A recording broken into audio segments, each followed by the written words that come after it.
for today's video mga katropos. Nandito na naman tayo sa Pilam Homes. Yan, ito na naman yung customers natin. Si Pops, di na naman umandar to. Di na talaga siya nagtutuloy-tuloy yung kakalikutin ko na naman to. So yun, okay mga katropops. Nagbalikan ko kayo kung anong na naman naging problema nito. Kasi nung nakaraan daw yung susian hindi nag-o-open.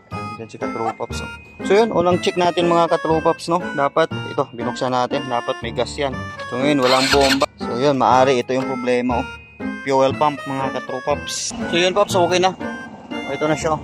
Yun, mandar na. So yun, ang naging problema nito, fuel pump. Inayos ko kasi barado.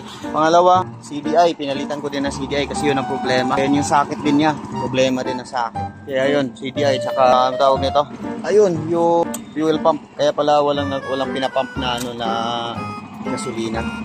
Kaya, ayun na nga, yung spark plug mo, sobrang luwag. Maluwag yung pagka